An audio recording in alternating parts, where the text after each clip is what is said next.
അമ്മേ പരിശുദ്ധമേ, അമ്മേ പരിശുദ്ധമേ, ദൈവമാതാവേ, കൃപാസനത്തിലൂടെ ഞങ്ങൾക്കും ഞങ്ങളുടെ ദേശത്തിനും അമ്മ മധ്യസ്ഥം തേടി തന്ന എല്ലാ അനുഗ്രഹങ്ങൾക്കും കൃപകൾക്കും ഞങ്ങളിപ്പോൾ ഹൃദയം നിറഞ്ഞ നന്ദി പറയുന്നു. അമ്മേ പരിശുദ്ധമേ, ദൈവമാതാവേ, 2004 ഡിസംബർ 7-ാം തീയതി ഉച്ചകഴിഞ്ഞ് 2:30 കൃപാസനത്തിൽ സംഭവിച്ച അമ്മയുടെ പ്രത്യക്ഷപ്പെടലിനെ കുറിച്ച് തിരുസഭയ്ക്ക് സമർപ്പിച്ചിരിക്കുന്ന പഠനരേഖകളുടെ മേൽ വസ്തുനിഷ്ഠവും സഭാത്മകവുമായ പഠനങ്ങൾ ആരംഭിക്കുവാൻ ഞങ്ങൾ താഴ്മയോടെ അങ്ങയോട് അപേക്ഷിക്കുന്നു.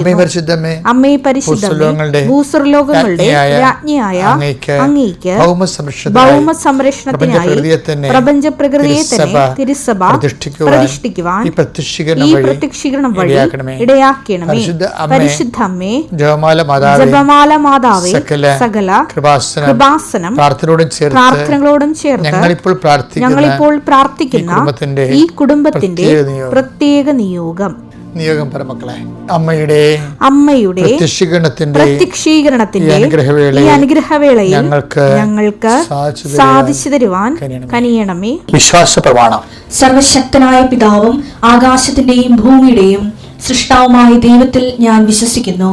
അവിടുത്തെ ഏകപുത്രനും ഞങ്ങളുടെ കർത്താവുമായ ഈശോ മിശിഹായിലും ഞാൻ വിശ്വസിക്കുന്നു.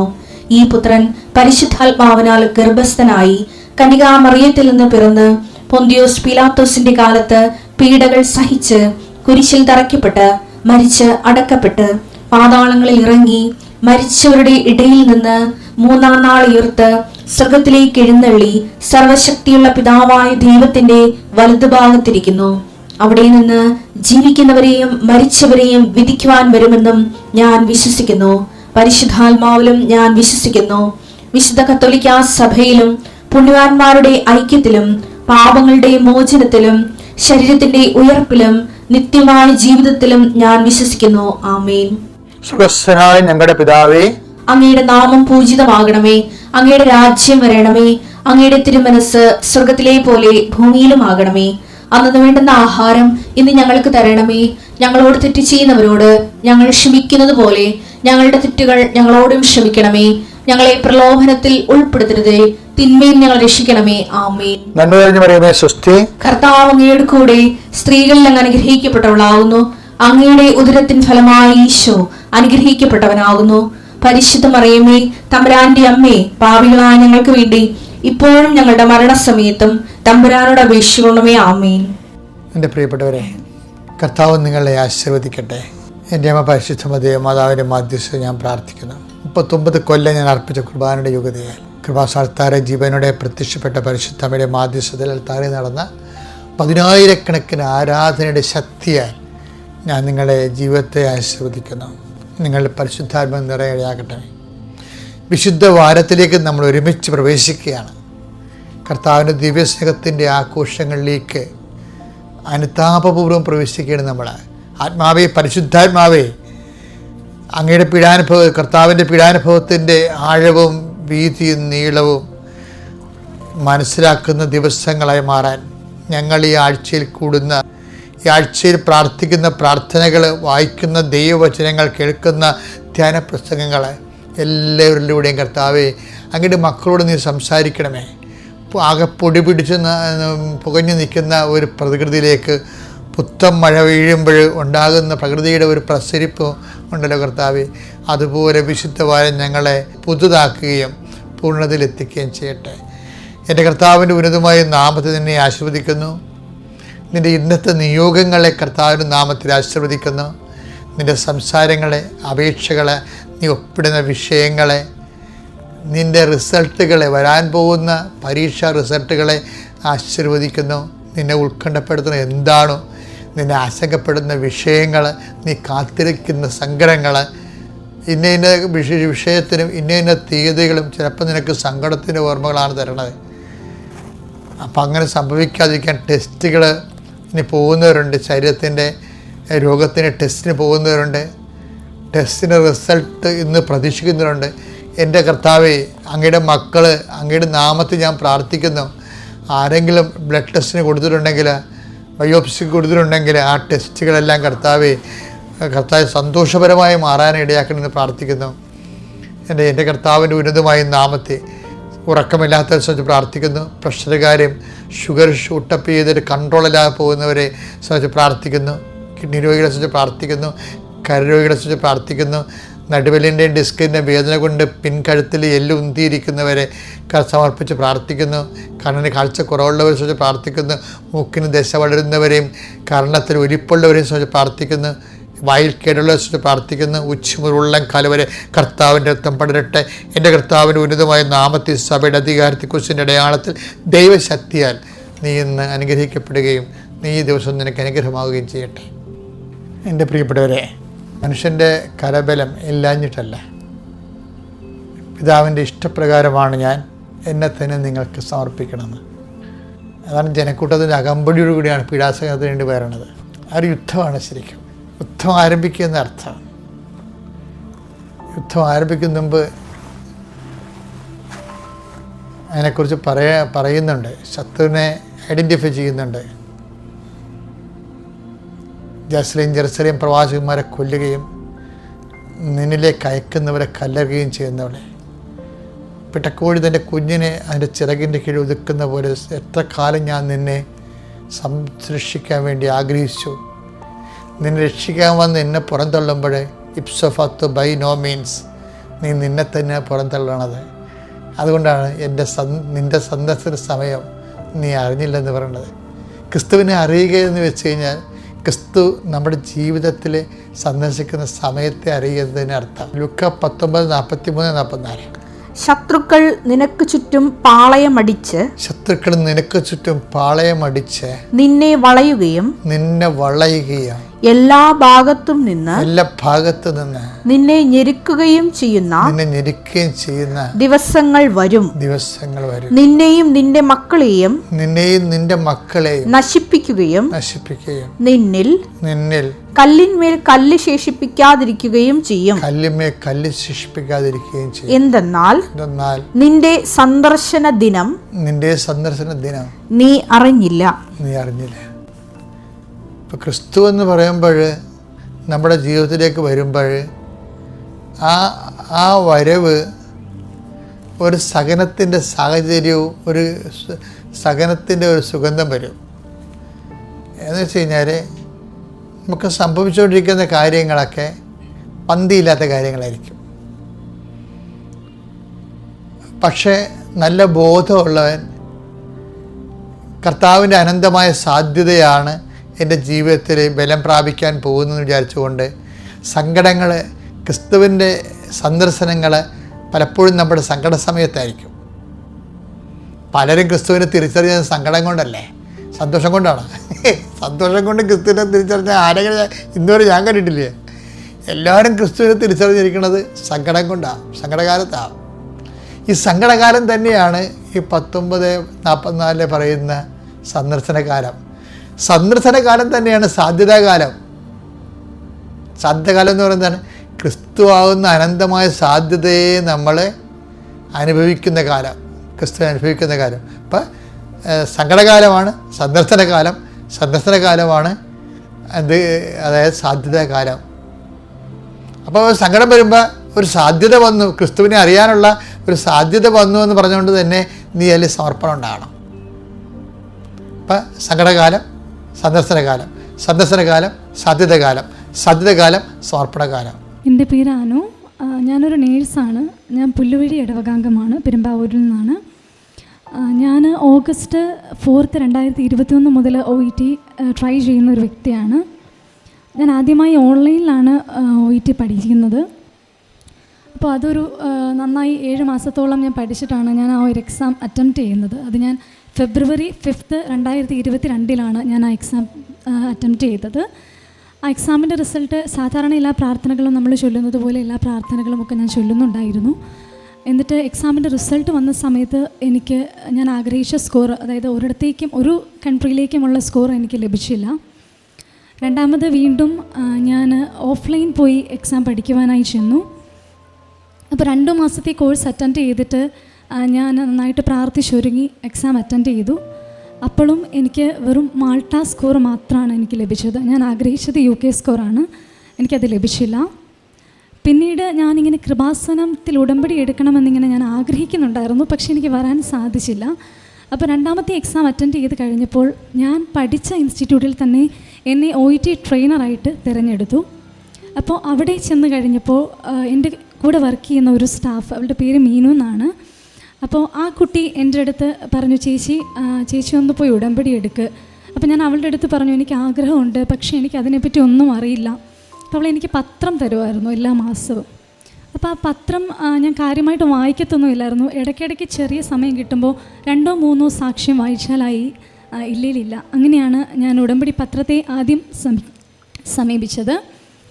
പിന്നെ ഞാൻ അവളുടെ അടുത്ത് ഒരു ദിവസം സമയം കിട്ടിയപ്പോൾ പോയി അവളോട് സംസാരിച്ചു, എന്താണ് നമ്മൾ ഉടമ്പടിയിൽ ചെയ്യേണ്ടത്, എന്തൊക്കെ കാര്യങ്ങളാണ് ഞാൻ ശ്രദ്ധിക്കേണ്ടത്, എനിക്കത് ചെയ്യാൻ പറ്റുമോ, ഇങ്ങനെയുള്ള കാര്യങ്ങളൊക്കെ ഞാൻ അവളുടെ അടുത്ത് ചോദിക്കുകയുണ്ടായി. അപ്പോൾ അവൾ എൻ്റെ അടുത്ത് പറഞ്ഞു, ചേച്ചി അതിന് മാത്രമുള്ള കാര്യങ്ങളൊന്നുമില്ല, നമുക്ക് ചെയ്യാൻ പറ്റുന്ന കാര്യങ്ങളേ ഉള്ളൂ.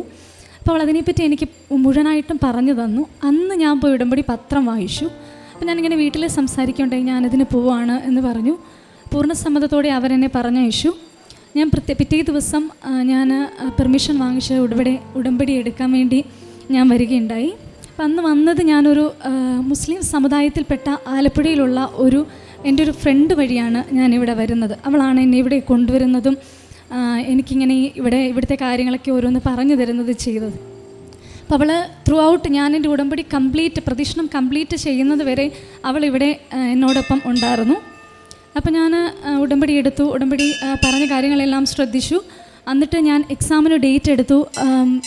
May 28 എൻ്റെ സെക്കൻഡ് അറ്റംപ്റ്റ്.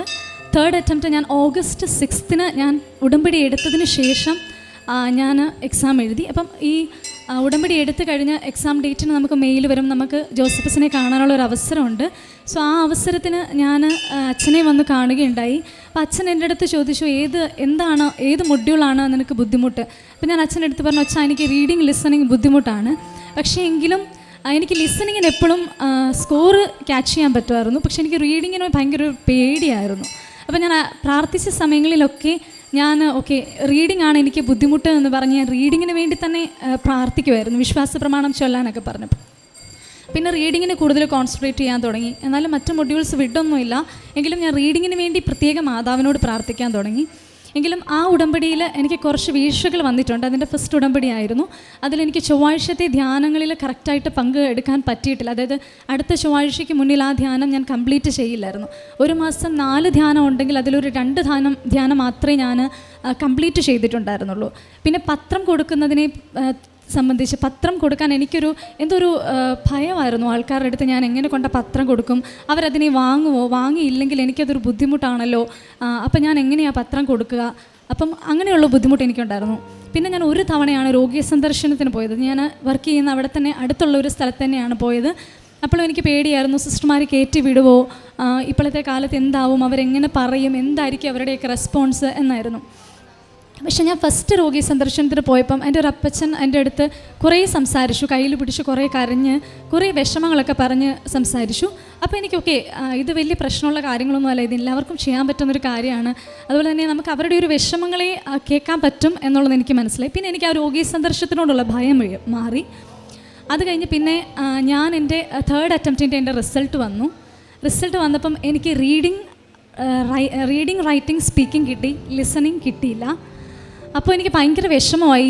ഞാൻ ഉടമ്പടി എടുത്തതല്ലേ കർത്താവേ, ഞാൻ കാര്യങ്ങളൊക്കെ ചെയ്തതല്ലേ, ഞാൻ എന്ത് വീഴ്ച വന്നിട്ടാണ് എനിക്കിത് കിട്ടാഞ്ഞത് എന്നുള്ളൊരു ബ്ലെയിം ചെയ്യുമല്ലോ നമ്മൾ. അങ്ങനെ ഒരു ബ്ലെയിമിങ് ചെയ്തതിന് തുടർന്ന് പിന്നെ കുറച്ച് സമയം ഞാനിരുന്ന് ആലോചിച്ച് കഴിഞ്ഞപ്പോൾ എനിക്ക് മനസ്സിലായി, എൻ്റെ കയ്യിൽ നിന്ന് കുറച്ച് വീഴ്ചകൾ വന്നിട്ടുണ്ട്, ഞാൻ കുറേ കാര്യങ്ങൾ ചെയ്തിട്ടില്ല. അതായത് എനിക്ക് ചെയ്യാമായിരുന്ന പല കാര്യങ്ങളും ഞാൻ ചെയ്തിട്ടില്ല. പിന്നെ ബൈബിൾ വായിക്കുന്നത് അരമണിക്കൂർ ഞാൻ ടൈമർ വെച്ചാണ് ഞാൻ വായിച്ചുകൊണ്ടിരുന്നത്. അപ്പം ചില സമയം ഞാൻ ക്ലാസ് കഴിഞ്ഞ് പഠിത്തവും കഴിഞ്ഞ് ടയേർഡാകുമ്പം ഞാൻ നാളെ വായിക്കാൻ ബാക്കി എന്നൊക്കെ പറഞ്ഞ് ഞാൻ കിടക്കുമായിരുന്നു. അത് വായിക്കാനുള്ള ഇഷ്ടക്കുറവ് കൊണ്ടോ ഈശോയോടും മാതാവിനോടുള്ള സ്നേഹക്കുറവുകളോ കൊണ്ടല്ല, എനിക്കെന്തോ ഞാൻ നാളെ വായിക്കാമെന്ന് പറഞ്ഞ് ഞാൻ അതിനെ മാറ്റി വിടുമായിരുന്നു. അതുപോലെ ഇപ്പോൾ ധ്യാനത്തിലും പത്രം കൊടുക്കുന്നതിലും, പക്ഷേ ഞാൻ എല്ലാ പത്രവും കൊടുത്തതൊരു ബുദ്ധിമുട്ടോടെയാണ്, എന്ന് വെച്ചാൽ അവർ വാങ്ങുമോ അങ്ങനെയുള്ളൊരു കൺസേണോടെയാണ് ഞാൻ ആ പത്രം കൊടുത്തുകൊണ്ടിരുന്നത്. അത് കഴിഞ്ഞ് എൻ്റെ റിസൾട്ട് വന്നത് ഞാൻ OET പഠിപ്പിച്ചുകൊണ്ടിരിക്കുന്ന സ്ഥലത്ത് വെച്ച് തന്നെയാണ്. അപ്പോൾ എല്ലാവർക്കും ഭയങ്കര പ്രതീക്ഷയായിരുന്നു. ഓക്കെ, ആ എക്സാം വീട്ടിലാണെങ്കിലും ഉടമ്പടിയൊക്കെ എടുത്താണ്, അവൾ എന്താണെങ്കിലും പാസ്സാവും എന്നായിരുന്നു. പക്ഷേ ആ എക്സാമും എനിക്ക് കിട്ടിയില്ല.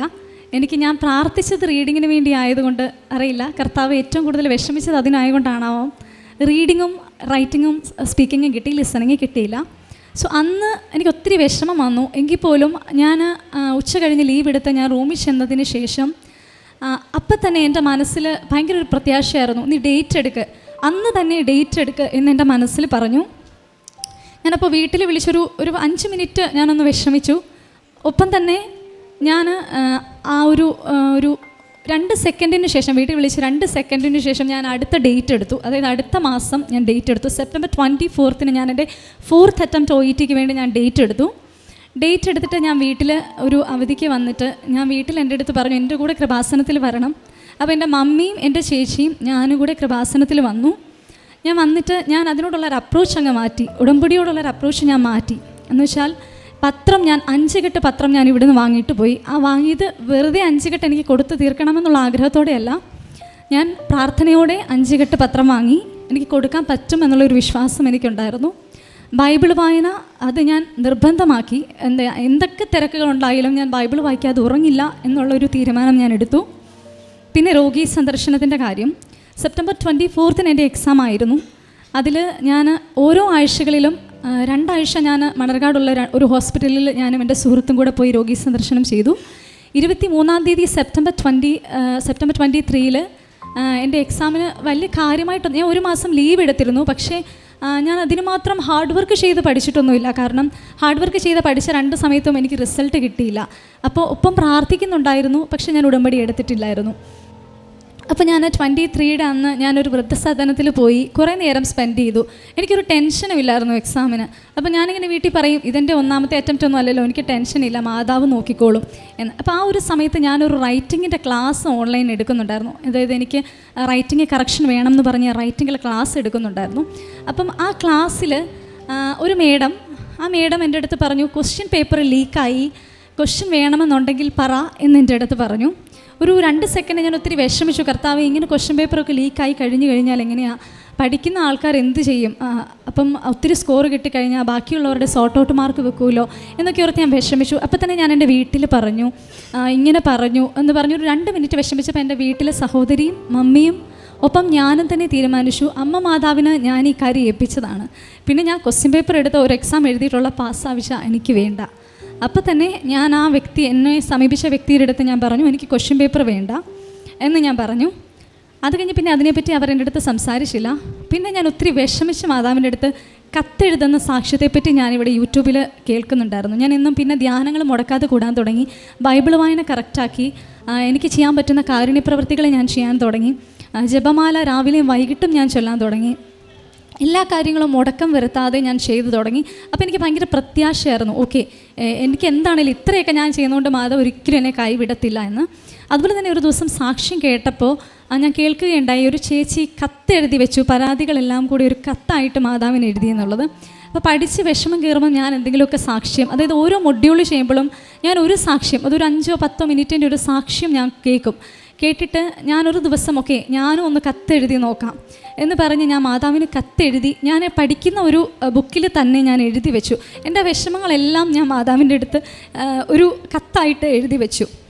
എന്നിട്ട് ഞാൻ മാതാവിനോട് പറഞ്ഞു, മാതാവിന് സൗകര്യമുള്ളപ്പോൾ, അതായത് പറ്റുന്ന സമയത്ത് എല്ലാവരുടെയും പരാതികളൊക്കെ തീർത്തിട്ട് മാതാവ് എൻ്റെയും കൂടെ ഒന്ന് നോക്കണേന്ന് പറഞ്ഞു. എന്നിട്ട് ഞാൻ 24 എക്സാമിന് പോയി. ലിസണിങ് മൊഡ്യൂളായിരുന്നു എനിക്ക് കിട്ടേണ്ടത്. പക്ഷേ എക്സാം എഴുതിയപ്പം ഏറ്റവും ടഫുള്ള മെറ്റീരിയൽ ലിസണിങ് ആയിരുന്നു. ഫസ്റ്റ് പോകുന്ന മൊഡ്യൂളും ലിസണിങ് ആണ്. സോ എനിക്ക് ഭയങ്കര സങ്കടമായി. അപ്പം എനിക്ക് അതിനിടയ്ക്ക് ഞാനൊരു തവണയും കൂടെ അച്ഛനെ വന്ന് കണ്ടിരുന്നു. അപ്പം എനിക്ക് ഇതിന് കിട്ടും എന്നെൻ്റെ മനസ്സ് പറയുന്നുണ്ടെങ്കിലും എക്സാം എഴുതിയപ്പോൾ ലിസണിങ് ഭയങ്കര ബുദ്ധിമുട്ട്. അപ്പം ഞാൻ എന്തൊക്കെയോ എഴുതി, ഞാൻ ഒന്നും വിട്ടില്ല. അപ്പോൾ എൻ്റെ കയ്യിൽ ഈ കൊന്തയും ഉടമ്പടി കാശുരൂപം ഞാൻ മുറുക്കെ പിടിച്ചിട്ടാണ് ഞാൻ എക്സാം എഴുതിയത്. എക്സാം എഴുതി കഴിഞ്ഞ് ലിസണിങ് എഴുതി കഴിഞ്ഞപ്പോൾ ഒരു ഇച്ചിരി സമയത്തേക്ക് ഞാൻ ഭയങ്കര ടെൻഷനായിരുന്നു. ഇത് പോയല്ലോ, ഇനി എന്ത് ചെയ്യും എന്നോർത്ത് ഞാൻ ഭയങ്കര വിഷമമായിരുന്നു.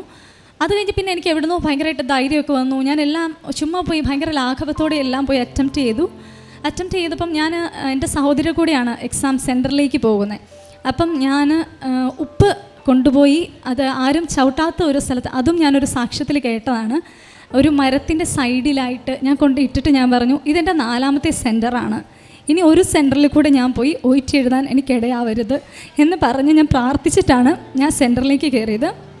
എക്സാം കഴിഞ്ഞ് വന്നു. ഞാൻ സാധാരണ വിഷമിക്കുന്നത് പോലെയൊന്നും ഞാൻ വിഷമിച്ചില്ല. തിരിച്ച് ഞാൻ തന്നെ ഡ്രൈവ് ചെയ്തിട്ടാണ് ഞാൻ വീട്ടിലേക്ക് വന്നത്. അത് കഴിഞ്ഞ് പിന്നെ എനിക്ക് ഭയങ്കര പ്രത്യാശയായിരുന്നു, ഓക്കെ കിട്ടും, മാതാവ് തരും എന്നുള്ളതായിരുന്നു. എങ്കിലും ഞാൻ ഒരു കാര്യങ്ങളും മുടക്കാതെ തന്നെ എല്ലാ കാര്യങ്ങളും കറക്റ്റായിട്ട് ചെയ്യാൻ തുടങ്ങി. പിന്നെ പ്രത്യേകം തൈലം, ഞാൻ എക്സാം എഴുതി പിറ്റേ ദിവസം മുതൽ രാവിലെ 5:30 പ്രത്യക്ഷീകരണ പ്രാർത്ഥന ചൊല്ലിക്കഴിഞ്ഞിട്ട് ഞാൻ നമ്മുടെ തൈലം, എൻ്റെ സൈറ്റ് ഓപ്പൺ ചെയ്തിട്ട് തൈലം വെച്ച് ഞാൻ ലിസണിങ്ങിൻ്റെ മൊഡ്യൂളിൻ്റെ അവിടെയും എനിക്ക് ഏതൊക്കെ സ്കോർ UK പോകാൻ വേണം അവിടെ ഞാൻ കുരിശ് വരച്ച് ഞാൻ പ്രാർത്ഥിക്കുമായിരുന്നു. എല്ലാ 5:30ക്കും എന്നും എണീക്കുമ്പോൾ ഞാനത് ചെയ്യുമായിരുന്നു, എന്നും വെളുപ്പിനെ മാത്രം. അതിനുശേഷം ഞാൻ കുറേ നാളുകൾ ഇങ്ങനെ കടന്നുപോയി. എന്നും രോഗി സന്ദർശനം കാര്യങ്ങളും എല്ലാം ഞാൻ കംപ്ലീറ്റ് ചെയ്യാൻ തുടങ്ങി. അതിനുശേഷം എൻ്റെ റിസൾട്ട് എൻ്റെ ഉടമ്പടി കംപ്ലീറ്റായി. അതായത് ഞാൻ ജൂലൈ 9-നാണ് എൻ്റെ ഫസ്റ്റ് ഉടമ്പടി എടുക്കുന്നത്. അപ്പം ഉടമ്പടി കംപ്ലീറ്റ് ആയപ്പോഴും എനിക്ക് റിസൾട്ട് കിട്ടാഞ്ഞപ്പം എല്ലാ മനുഷ്യരെയും പോലെ എനിക്കും ഒത്തിരി സങ്കടം വന്നു. എങ്കിലും എനിക്ക് ഭയങ്കര ഒരു പ്രത്യാശയായിരുന്നു, കിട്ടും, ഇത് കിട്ടാതിരിക്കത്തില്ല, അല്ലെ കിട്ടുന്നിടം വരെ ഞാൻ എഴുതും, ഞാൻ ഉടമ്പടി പുതുക്കുകയും ചെയ്യും, ഞാൻ ഉടമ്പടിയിൽ നിന്ന് വിട്ടു പോകത്തില്ല എന്ന് ഞാൻ പറയുമായിരുന്നു. എന്നിട്ട് എൻ്റെ ഉടമ്പടി തീർന്നു. ഒക്ടോബർ 9-നാണ് എൻ്റെ ഉടമ്പടി തീർന്നത്. 10-ന് ഞാനും എൻ്റെ വീട്ടിൽ നിന്ന് വന്ന് ഇവിടെ എൻ്റെ ഉടമ്പടി പുതുക്കി. അപ്പോൾ എനിക്ക് പറയത്തക്കതായ വലിയ കാര്യമായിട്ടുള്ള ഒരു സാക്ഷ്യമൊന്നും എനിക്ക് പറയാനില്ല. അപ്പോൾ ഞാനവിടെ ചേച്ചിയുടെ അടുത്ത് പറഞ്ഞു, ഇല്ല എനിക്ക് എൻ്റെ എക്സാമിൻ്റെ റിസൾട്ട് ഈ വീക്ക് വരും എന്ന് ഞാൻ പറഞ്ഞു. അപ്പം എനിക്ക് കുറേ പ്രാർത്ഥനകളും വചനങ്ങളും തന്നു.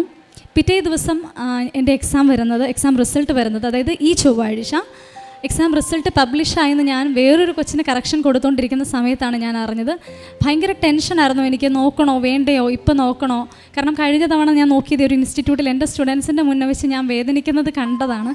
അപ്പോൾ എനിക്ക് നോക്കാനൊരു എന്താണെങ്കിലും ഞാൻ വീട്ടിൽ പോയി പ്രാർത്ഥിച്ച് പ്രത്യക്ഷീകരണ പ്രാർത്ഥന ചൊല്ലിയിട്ട് ശേഷമേ ഞാൻ എൻ്റെ റിസൾട്ട് നോക്കുന്നുള്ളൂ എന്ന് ഞാൻ ഉറപ്പിച്ചു. പിന്നെ ആരും ആ എക്സാം എഴുതിയതായിട്ട് അറിയത്തില്ലായിരുന്നു. അപ്പോൾ എൻ്റെ വീട്ടിൽ മാത്രമേ അറിയത്തുള്ളായിരുന്നു. സോ ഞാൻ ഉടമ്പടി പുതുക്കിയതാണ്. എനിക്ക് എന്താണേലും ആ ഒരു റിസൾട്ട് കിട്ടുമെന്ന് വിശ്വസിച്ച് തന്നെ ഞാൻ ചെന്നു. ഉച്ചയ്ക്ക് ബ്രേക്കിന് ഞാൻ ചെന്നു, ഞാൻ പ്രാർത്ഥിച്ചു. ഞാൻ പ്രാർത്ഥിച്ചിട്ട് എനിക്ക് ഭയങ്കര ധൈര്യമായിരുന്നു റിസൾട്ട്. ആ സമയത്ത് എനിക്ക് ഭയമൊന്നും ഉണ്ടായില്ല. ഞാൻ വേഗം ലോഗിൻ ചെയ്തു.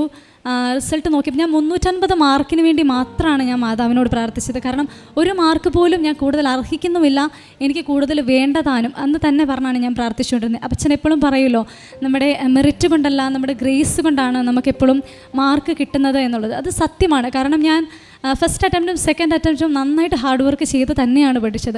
പ്രാർത്ഥന ഉണ്ടായിരുന്നു. എങ്കിലും ഉടമ്പടി പ്രാർത്ഥന ചെയ്ത സമയങ്ങളിൽ ഞാൻ വീഴ്ചകൾ വരുത്തിയത് കൊണ്ട് മാത്രമാണ് ആ സമയത്ത് എൻ്റെ റിസൾട്ടിനെ ആ ഒരു റിസൾട്ട് എനിക്ക് റിസീവ് ചെയ്യേണ്ടി വന്നത്. ഇത്തവണ ഞാൻ 350 മാർക്ക് ചോദിച്ചെടുത്ത് മാതാവും ഈശോയും എനിക്ക് 400 മാർക്ക് തന്നാണ് എന്നെ വിജയിപ്പിച്ചത്. എൻ്റെ റിസൾട്ട് വന്നു. ചൊവ്വാഴ്ച എൻ്റെ റിസൾട്ട് വന്നു. പ്രത്യക്ഷീകരണ പ്രാർത്ഥന ചൊല്ലിയതിന് ശേഷം ഞാൻ റിസൾട്ട് നോക്കി. UK ന്യൂസിലൻഡിലോട്ടോ എങ്ങോട്ട് വേണമെങ്കിലും പോകാനുള്ള ഒരു ഓപ്ഷൻ തന്ന് അമ്മ മാതാവും ഈശോയും എന്നെ അനുഗ്രഹിച്ചു. അതുപോലെ തന്നെ എനിക്ക് ഒരുപാട് അനുഗ്രഹങ്ങൾ മാതാവും ഈശോയും ഈ ഉടമ്പടി പുതുക്കുന്നതിന് മുന്നേ ആയും പുതുക്കി കഴിഞ്ഞും എനിക്ക് തന്നിട്ടുണ്ട്. ചെറിയ ചെറിയ ടെൻഷൻ വരുമ്പോഴും ആകുലതകൾ വരുമ്പോഴും ഞാൻ ഓടിപ്പോയി പറയുന്നത് ഇപ്പം മാതാവിൻ്റെ അടുത്താണ്. അതുപോലെ തന്നെ എൻ്റെ ചേച്ചിയുടെ വിവാഹത്തിൻ്റെ കാര്യം ഞാൻ വൺസ് OIT ക്ലിയർ ചെയ്തിട്ട് മാത്രമേ ഒരു വിവാഹം എന്നുള്ളൊരു ചിന്ത ഉള്ളൂ എന്ന് പറഞ്ഞിരുന്നതാണ് ഞങ്ങൾ. പക്ഷേ കൃപാസനത്തിൽ ഞങ്ങൾ 10-ാം തീയതി വന്നതിൻ്റെ അന്ന് അതിൻ്റെ പിറ്റേ ദിവസമായിട്ട് ഞാൻ നമുക്കെന്നാൽ മാട്രിമോണിയിൽ ഇടാം എന്നുള്ളൊരു കാര്യം വീട്ടിൽ അവതരിപ്പിക്കുകയും എന്നാൽ ഇട്ടേക്കാം എന്ന് വീട്ടിൽ നിന്ന് അവളാണേലും എല്ലാവരും സമ്മതിക്കുകയും ചെയ്തു. അങ്ങനെ വിവാഹത്തിൻ്റെ കാര്യങ്ങൾ ഞങ്ങൾ സ്റ്റാർട്ട് ചെയ്തു. അതൊരിക്കലും ഞങ്ങളുടെ ചിന്തയിലുണ്ടായിരുന്ന കാര്യങ്ങളല്ല. ആൾക്കാരെ കാണാനും വരാനും ഒക്കെ തുടങ്ങിയിട്ടുണ്ട്. അപ്പം അതൊരു വലിയ അനുഗ്രഹമായിട്ട് കൂട്ടുന്നു. പിന്നെ ഞാൻ എൻ്റെ ചേച്ചിയുടെ ജോലിക്ക് വേണ്ടി പ്രാർത്ഥിച്ചിരുന്നു. ജോലിക്ക് ഹൈക്ക് കിട്ടുവാനും ജോലിയിൽ ഒരു ഇച്ചിരി സമാധാനവും സ്ട്രെസ്സൊക്കെ ഉണ്ടായിരുന്നു. അപ്പോൾ അതൊക്കെ മാറാനും ജോലിക്ക് ഹൈക്ക് കിട്ടാൻ വേണ്ടി പ്രാർത്ഥിച്ചിരുന്നു. അതായത് ഞാൻ ഫസ്റ്റ് ഉടമ്പടി എടുക്കുമ്പോഴാണ് അത് പ്രാർത്ഥിക്കുന്നത്. സോ അതും എനിക്ക് ഫസ്റ്റ് ഉടമ്പടിയിൽ തന്നെ അതൊക്കെ കിട്ടി. എൻ്റെ OIT മാത്രമാണ് ഞാൻ പുതുക്കി കഴിഞ്ഞപ്പോൾ വന്നത്. അതെൻ്റെ കയ്യിലെ കുഴപ്പം കൊണ്ട് മാത്രമാണ്. സോ എനിക്ക് ഇത്രയും അനുഗ്രഹങ്ങൾ തന്ന എൻ്റെ ഈശോയ്ക്കും അതുപോലെ തന്നെ എൻ്റെ അമ്മ മാതാവിനും, എനിക്കറിയാം എൻ്റെ പേപ്പർ പോയി നോക്കിയത് ഒരിക്കലും നമ്മുടെ ഇൻ്റർലൊക്യൂട്ടേഴ്സോ മൊഡ്യൂൾസ് നോക്കുന്ന വ്യക്തികളോ അല്ല, അമ്മ മാതാവ് തന്നെയാണ്. അത് ഞാൻ പൂർണ്ണമായിട്ടും വിശ്വസിക്കുന്നു.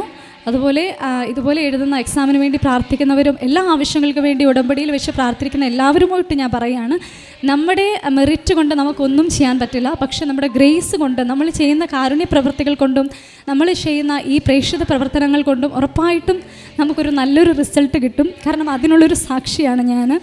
അതുപോലെ തന്നെ നമ്മളിങ്ങനെ പത്രം കൊടുത്തും അതുപോലെ തന്നെ നമ്മൾ എല്ലാ കാര്യങ്ങളും ചെയ്യുമ്പോൾ ഒരുപാട് പേര് കൃപാസനത്തിനെ പറ്റി എൻ്റെ അടുത്ത് വന്ന് ചോദിക്കുകയും എനിക്കതിനെപ്പറ്റി ഒരുപാട് പേർക്ക് പറഞ്ഞു കൊടുക്കാൻ പറ്റുകയും ചെയ്തു.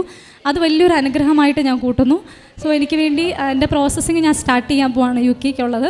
എല്ലാവരുടെയും പ്രാർത്ഥനയിൽ എന്നെയും കൂടി ഓർക്കണം. അതുപോലെ തന്നെ ഈശോയ്ക്കും അമ്മ മാതാവിനും 1000 നന്ദി. പരിശുദ്ധ അമ്മയ്ക്ക് ഈശോയ്ക്ക് നന്ദി പറയാം. ഒരു വ്യക്തിയുടെ ജീവിതത്തിൽ ഉടമ്പടി എത്രമാത്രം പ്രാധാന്യമുള്ളതാണ്, എങ്ങനെയാണ് ഉടമ്പടി പാലിക്കേണ്ടത്, ഉടമ്പടി പാലിക്കുമ്പോൾ ശ്രദ്ധിക്കേണ്ട കാര്യങ്ങൾ എന്താണ്, എങ്ങനെയാണ് ജീവിത നവീകരണം ഉണ്ടാക്കിയെടുക്കേണ്ടത്, ഒരുവൻ്റെ ജീവിതത്തിൽ എപ്രകാരമാണ് വിജയം കടന്നു വരുന്നത് എന്നതിനുള്ള സാക്ഷ്യമാണ് നമ്മളിപ്പോൾ കേട്ടത്. ഒരു നന്നായി പഠിച്ച് ഈ മരിയൻ ഉടമ്പടിയെക്കുറിച്ച് ആഴമായി ബോധ്യപ്പെട്ട് അതിനെക്കുറിച്ച് മനസ്സിലാക്കി ഇത് വെറുമൊരു പ്രാർത്ഥനയല്ല, ഇതൊരു ചൊല്ലുന്ന പ്രാർത്ഥനയല്ല, ചെയ്യുന്ന പ്രാർത്ഥനയാണെന്ന് ആഴത്തിൽ മനസ്സിലാക്കിയതിന് ശേഷമാണ് അതിലേക്ക് ആദ്യമൊക്കെ ഇപ്പം നടക്കാൻ അത് പ്രാർത്ഥനകളൊന്നും വ്യക്തമായിട്ട് ചൊല്ലിയിരുന്നില്ല, അല്ലെങ്കിൽ കൃത്യതയോടുകൂടി ചെയ്തില്ലായിരുന്നെങ്കിൽ ഇല്ല. അതുപോലെ തന്നെ ആ ഉടമ്പടി എടുത്തു, ഒരു വെറുതെ എടുത്തു, പ്രാർത്ഥിച്ചു, പരീക്ഷ എഴുതി, പരാജയപ്പെട്ടു. പിന്നെ അങ്ങനെ പോകുമ്പോഴാണ് മനസ്സിലായത് ഉടമ്പടി ഇങ്ങനെ കൊണ്ടുപോകേണ്ടതല്ല, അത് സീരിയസ് ആയിട്ട് കാണേണ്ട ഒന്നാണെന്നും അത് വളരെ ആത്മാർത്ഥതയോടെ വിശ്വസ്തയോടെ ചെയ്യേണ്ടതാണെന്നുള്ള മനസ്സിലാക്കിയപ്പോൾ തിരുത്താൻ തുടങ്ങി. അന്വേഷണം നടത്തി, തന്നിലേക്ക് തന്നെ നോക്കി എന്തായിരുന്നു കുറവെന്ന്. അത് ഉടമ്പടിയിൽ നിന്നുകൊണ്ട് തന്നെ ആ അന്വേഷണം നടത്തിയപ്പോൾ മനസ്സിലായി തൻ്റെ മെറിറ്റാലല്ല കൃപയാൽ മാത്രമേ ജീവിതത്തെ നേടിയെടുക്കാനായിട്ട് സാധിക്കത്തുള്ളൂ. അത് തിരിച്ചറിഞ്ഞ അന്ന് മുതൽ പരിശുദ്ധ അമ്മയോട് ചേർന്ന് ഈശോയോടൊപ്പം ചേർന്ന് വചനങ്ങൾ വായിക്കുകയും പ്രേക്ഷിത പ്രവർത്തനങ്ങൾ തീക്ഷ്ണതയോട് ചെയ്തതിൻ്റെ ഫലമായിട്ട് പരിശുദ്ധ അമ്മയോട് പറഞ്ഞത് 350 മാർക്ക് മതിയെന്നാണ്. പക്ഷെ അമ്മ നൽകിയത് 50 മാർക്ക് കൂടെ കൂടുതൽ നൽകി 400 മാർക്ക് നൽകിയാണ് പരിശുദ്ധ ഈശോയും അനുഗ്രഹിച്ചത്. അപ്പോൾ അത്രമാത്രം ആത്മാർത്ഥത നിലനിന്നതിൻ്റെ ഫലമായി പരിശുദ്ധ ഈശോ ഇത്രമാത്രം ഉയർത്തുന്നു. ഇത് തീർച്ചയായിട്ടും നമ്മൾ എല്ലാവരെയും നമ്മുടെ ഹൃദയത്തെ പ്രചോദിപ്പിക്കുന്നതാണ്. പരിശുദ്ധ അമ്മയ്ക്ക് ഈശോയ്ക്കും ഈ മകൾക്ക് ചെയ്തു കൊടുത്ത ഈ വലിയ കൃപയ്ക്ക്, പ്രത്യേകിച്ച് എഫേസ്യസ് 2:8 പറയുന്നത്, വിശ്വാസം വഴി കൃപയാലാണ് നിങ്ങൾ രക്ഷിക്കപ്പെട്ടത്, അത് നിങ്ങൾ നേടിയെടുത്തതല്ല, ദൈവത്തിൻ്റെ ദാനമാണ്. ഈ കൃപ സ്വന്തമാക്കാൻ ഈ മകൾ പരിശ്രമിച്ചതിൻ്റെ ഫലമായി ആ കൃപയിലൂടെ ഈ മകൾക്ക് എല്ലാ കാര്യങ്ങളും നേടിയെടുക്കാനായിട്ട് സാധിച്ചു.